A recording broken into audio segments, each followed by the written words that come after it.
after we did our introductory NVH studies on the parking lot of the vehicles in the off position and in the on position, we took them on our circuit.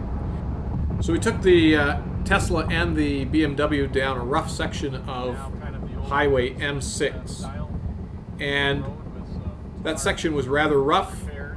And what we found with our octave analysis is that the Tesla was slightly noisier by about 2 decibels than the BMW.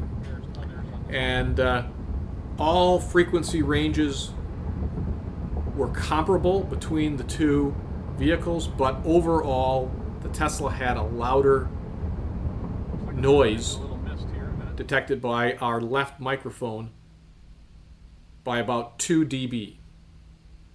But one of the things that really struck us was when we looked at a comparison of the various parts that we put the accelerometers on, and particularly the strut. That strut tower of the Tesla had much more vibration than the BMW strut tower. You can see that on our PSD graph here, and what we are able to do with our software is go back and forth between acceleration, velocity, and displacement. I have the displacement plotted here, and the Tesla strut in the z-axis was about a 10-fold difference than the BMW for the first 100 hertz of data that we collected. At the little higher frequencies, they were a little more comparable, but there was quite a bit of displacement in the strut tower of the Tesla compared to the BMW. That was quite surprising to us, and when we compare them in terms of fatigue damage, you also see a much greater fatigue damage on the Tesla strut than there is on the BMW strut. And it seems to be, as we've done some research, that strut issue, or the vibrations in the Tesla Model 3 performance, is known. It could be a possibility that that was particularly bad on this particular version and on this particular vehicle that we tested, but that's our findings, that the Tesla strut was experiencing much more vibration, much more damage than we were finding in the BMW as we went down this rough section of M6.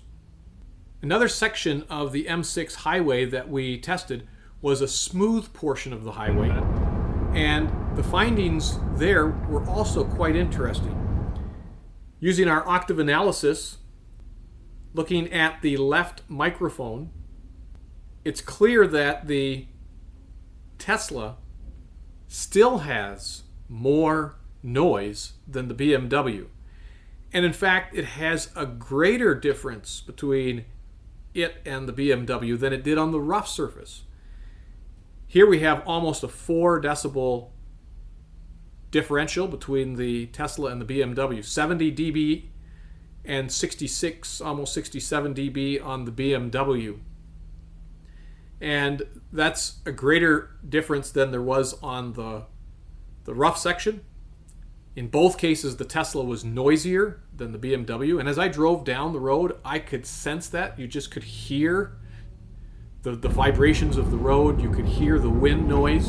And the octave analysis here with the microphones illustrates that what I was sensing is true. And I would have expected that on the smooth road there wouldn't have been this differential. But I think that what we can conclude is that, especially on this left microphone, more noise coming through the window from wind noise. So that's the first conclusion I want to make on the smooth road. And the other is just a comparison again of parts of the vehicle. We've already studied the strut tower, but in this fatigue damage graph, we are comparing the rear view mirrors of the Tesla and the BMW. And the Tesla is, for almost all frequencies except for below approximately 30 hertz. Above that point, the Tesla has more fatigue damage on the rear view mirror than on the BMW's rear view mirror. So that seems to indicate that the vibrations from the road brought into the vehicle caused the window to vibrate. The wind vibrations added to it give the Tesla more vibration than the BMW.